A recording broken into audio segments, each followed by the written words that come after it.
আগরতলা পৌর নিগমের পক্ষ থেকে 2024-2025 অর্থবর্ষ সামনে রেখে আগরতলা শহরবাসীর সামগ্রিক সমস্যা, চাহিদা এবং আমাদের সরকার এবং আগরতলা পৌর নিগমের চিন্তাভাবনাকে সামনে রেখে সুন্দর আগরতলা করা, পরিচ্ছন্ন আগরতলা করা, যানজট মুক্ত আগরতলা রাখা এবং দূষণমুক্ত আগরতলা পৌরবাসীকে উপহার দেওয়া, সার্বিকভাবে আগরতলা পৌর নিগমের পৌরবাসীদের নাগরিক পরিষেবা বিজ্ঞানসম্মতভাবে আধুনিক পদ্ধতি দেওয়ার জন্যে আমরা এই বাজেট রচনা করেছি। আজকে পেশ করা হচ্ছে। আগামী 11 তারিখ আলোচনা ভিত্তিতে সর্বসম্মতিক্রমে আমরা এই বাজেট গৃহীত হবে শহরবাসীর উন্নয়নের জন্য।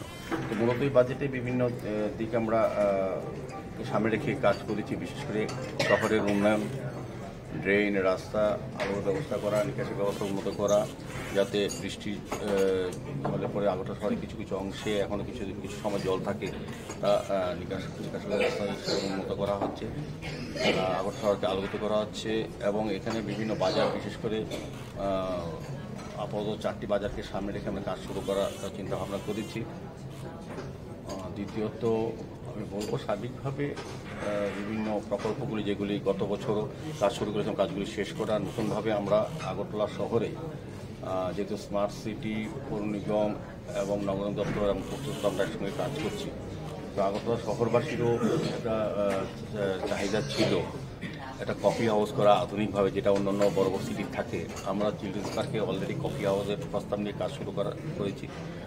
কিছুদিনের মধ্যে দেব। বিভিন্ন পার্ক, বিভিন্ন জলাশয়গুলি যেগুলি সংস্কারের অভাবে পরিবেশ দূষিত হচ্ছিল বা সমাজে আড্ডা ছিল, কিংবা গার্বেজ রাখার একটা ডাম্পিং স্টেশন হিসেবে পরিণত আগরতলা শহরে। এখন দেখবেন আমরা আগরতলা শহরে প্রায় অলমোস্ট অধিকাংশ পুকুরগুলি সংস্কার করে, আলোর ব্যবস্থা করে, সৌন্দর্যায়ন করে আমরা মানুষের ব্যবহার করা হচ্ছে। সেইভাবে আমরা আর কিছু পুকুরকে আমরা রেখেছি এবং বিভিন্ন পার্ক এবং বিভিন্ন ওয়ার্ডে আমরা ওপেন জিম করার চেষ্টা করছি। অলরেডি কিছু হয়েছে এবং আমাদের কাজের সুবিধার জন্য যাতে পৌর নাগরিকদের পৌর পরিষেবা পেতে সুবিধা হয় বা আমাদের কর্মচারীদের পৌর পরিষেবা দিতে সুবিধা, সেই ক্ষেত্রে সেখানে রেখে আমরা ওয়ার্ড অফিসগুলি, যেখানে ওয়ার্ড অফিস নেই সেই ওয়ার্ডগুলি করা, প্রতিটি ওয়ার্ড নতুন করে তৈরি করা হচ্ছে। এর মধ্যে অলরেডি আমরা 2টো ওয়ার্ড অফিস কমপ্লিট হয়ে গেছে। গতবার বাজেটে ছিল 10টা ওয়ার্ড এবং 2টো কমপ্লিট, একটা ওপেন হয়ে গেছে, একটা কিছুদিনের মধ্যে হবে। বাকি কাজগুলো প্রায় শেষের দিকে।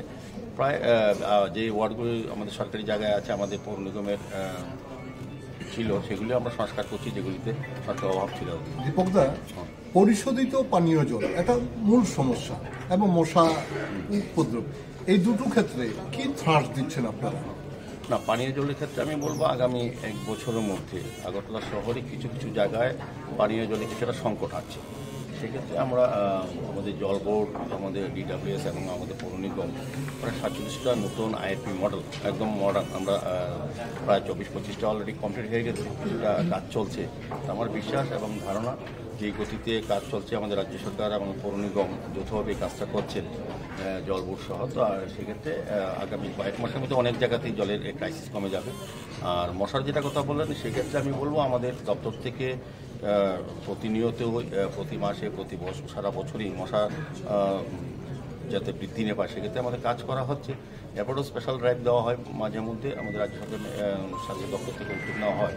কিন্তু সবটা বিষয় যেটা আমরা লক্ষ্য করি, যে মশার তৈরি যায়, লার্ভা যে তৈরি হয়, সেটা হচ্ছে যদি জল জমে থাকে বা আবর্জনা থাকে। সেক্ষেত্রে আমরা লক্ষ্য করেছি আমাদের সাফাই কর্মচারী বন্ধুরা বা আমাদের আধিকারিকরা প্রতিনিয়ত চেষ্টা করছেন শহরের প্রত্যেকটি নর্দমাকে ক্লিয়ার করা। আমরা ড্রেন সাফাই করে আধুনিক রূপে বাইরের থেকে কোম্পানির কিন্তু এবার আমরা কাজ করছি। করার পর দেখা যাচ্ছে কিছু কিছু নাগরিক এই শহরে, আমরা সকালবেলা যে ড্রেনটা পরিষ্কার করলাম, একটা সন্ধ্যার পর বা বিকেলবেলা তারা নিজস্ব বাড়িতে যে গার্বেজ জেনারেট হয় সেগুলো এনে ড্রেনে ফেলে দেয়। তো কী হয়, জলটা জমে যায় অনেক ক্ষেত্রে। আমাদের কিছু কিছু কাজ চলছে, যেমন আমরা দেখবেন আকোয়ারা খাল, আগরতলা শহরের মেইন জলের যে নিকাশি ব্যবস্থা, সবচেয়ে যে জলটা পাওয়া সেটা আকোয়ারা খাল এবং কালাপানি। আকোয়ারা খালের কাজটা আমরা প্রায় 85% কমপ্লিট হয়ে গেছে। কয়েক মাসের মধ্যে, 2-1 মাসের মধ্যে কমপ্লিট হয়ে যায় বাকি কাজটা। সেক্ষেত্রে হয় অনেক সময় কি জলটা বাদ দিয়ে কাজটা করতে হয়, জলটা জমে থাকবে। সেক্ষেত্রে আমরা আমাদের মনে হয় যে যেটা উপলব্ধি, এই ক্ষেত্রে হয়তো কিছুটা মশার তৈরি হয়। সেক্ষেত্রে আমরা এখন বলে দেওয়া হচ্ছে যে যারা এজেন্সি তাদেরকে যে সপ্তাহে 2 দিন বাদ কেটে দিতে হবে, যাতে শহরের জলগুলো কোনো ছোটো ছোটো ড্রেনে না জমা থাকে। এটা হচ্ছে। আর কাটাখাল নদীতে তো আপনারা এই যত এখানে দেখলাম যারা বাড়ি ঘরে সমস্ত মশলা সমস্ত জিনিসগুলি নেয় খালের পাড়ে রাখে, ওই নদীর পাড়ে রাখে।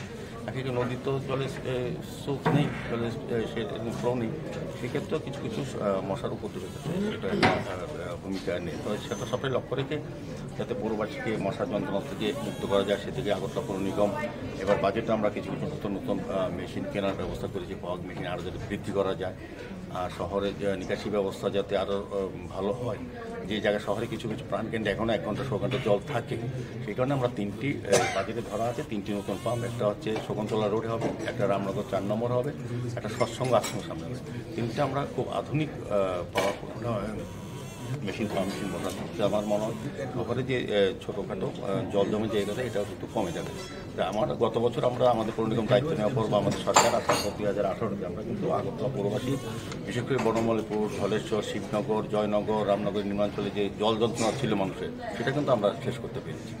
এখন কিছু জায়গায় থাকে, এটাও আমরা চেষ্টা করব যে এর মধ্যে যাতে আমরা শেষ করতে। স্বাভাবিকভাবে আগরতলা শহরের বিভিন্ন রাস্তা, ট্রেন, নিকাশি ব্যবস্থা, আগরতলাকে সুন্দর করা, সমস্ত সামগ্রিক চিন্তা ভাবনাকে দেখে আজকের এই বাজেট আমরা পেশ করছি। আগর থেকে আলোচনার ভিত্তিতে আমরা গ্রহণ করব।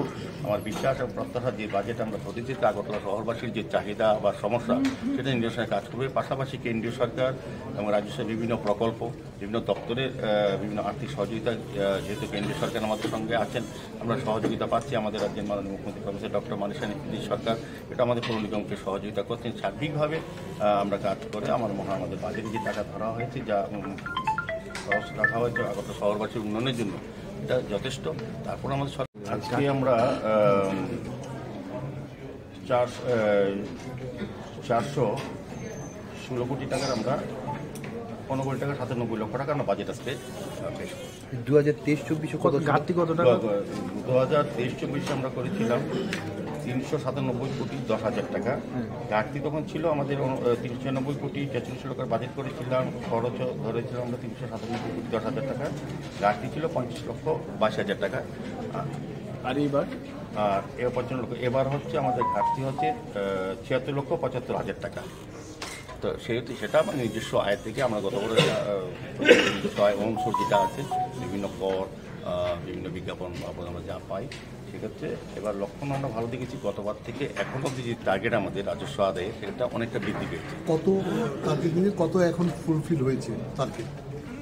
দাঁড়াই না, এটা তো আমি বললাম যেটা একটা পরিতাপের বিষয়, যে এবার বলা উচিত আগরতলা শহরবাসীর 50% মানুষ কর দেয়, বাকি 50% মানুষ কর দেয় না, কিন্তু সার্ভিস আমাদের 100% দিতে হয়। তো অদ্ভুত বিষয়, যদি আমরা ট্যাক্সটা ঠিকমতো পেতাম, এই কাজটা ডেভেলপমেন্ট কাজের জন্য, এই শহরবাসীর জন্য আরও কাজ করা যেত। সেক্ষেত্রে গার্বেজ কালেকশনে কিন্তু আমরা দেখেছি 50% লোক অংশগ্রহণ করে, প্রায় বাকিটা করে না। কিন্তু আমাদের ড্রেন নিয়মিত ক্লিয়ারেন্স আমাদের করতে হচ্ছে, সমস্ত রাস্তাঘাট পরিচ্ছন্ন পরিষ্কার রাখার চেষ্টা করা হচ্ছে। মানে সার্ভিসটা 50% লোক দেয়, অংশগ্রহণ করে, পৌর নিগমকে সরাসরি সহযোগিতা করেন। বাকি অর্ধেক অংশের মানুষ, 50% মানুষ কিন্তু আগরতলা পৌরবাসী এখন আমাদেরকে সেইভাবে সহযোগিতা করছে না, যেটা তাদের দেওয়া উচিত। নাগরিক হিসাবে এই কাজটা করা উচিত, করেন। তো আমার আবেদন থাকবে, আমাদের বাজেটে যে ধরা হয়েছে শহরবাসীর জন্য, যদি আমরা আমাদের নাগরিকরা সহযোগিতা করেন, তাদের জন্য আমরা বেশি করে আরও কাজ করতে পারবো। করা দেয় কি মানে পৌর নিগম কোনো ব্যবস্থা গ্রহণ করবে? না, করাতে ব্যবস্থা তো আছে। আমরা তো সবসময় চেষ্টা করি সবাইকে বলা হয় দেওয়ার জন্য। আমরা অনেক সময় অনেকে দেয় না মানবিক কারণে, আমরা চেষ্টা করি। তবুও আমরা লক্ষ্য রাখতে বিভিন্নভাবে আমরা প্রচার করছি, সবাইকে বলা হচ্ছে যাতে কর দেওয়া। কিছু কিছু ক্ষেত্রে আমরা এবার একটু এই বিষয়ে বিশেষ গুরুত্ব দেওয়াতে আমাদের টার্গেটের থেকে বেশি কর এবার আদায় হবে আমার বিশ্বাস। কারণ এখন কিন্তু যেটা আমরা পেয়েছি তা পুরো সময়ের আগে কিন্তু অনেক টাকা পেয়েছি, এটা গত কয়েক বছর আমরা পাইনি। আমি সার্বিক বলবো আমাদের রাজস্ব আয় আমরা বৃদ্ধি পেয়েছে, আমাদের সরকারি সহযোগিতা, আমাদের আর্থিক সহযোগিতা বৃদ্ধি পেয়েছে, এবং আমাদের কাজের পরিধি বেড়েছে, আমাদের পরিকাঠামোগত অনেকটা উন্নতর হয়েছে। কাজে পৌরবাসীর জন্য যে বাজেট ধরা হয়েছে সেগুলো সুন্দরভাবে কাজ করা যাবে। ইউডিএফ ফান্ড থেকে কত টাকা পাওয়া গেছে বা আশ্বাস দিয়েছে কিছু? না, আমাদের বাজেটে যেটা ধরা হয়েছে সেই অনুযায়ী আমরা টাকা পাচ্ছি। এবারও আমরা বাজেটে আমরা এখন বলা যাবে না, আমরা সবাইকে দিয়ে দেবো সংবাদ, আমার ডিটেলস আছে যে কোন কোন দপ্তর থেকে আমরা কতটা পেয়েছি, কতটা পাবো, সেভাবেই বাজেট তৈরি করা হয়েছে। Subscribe to Tripura Info and press the bell icon so that you never miss any latest updates and news on Tripura.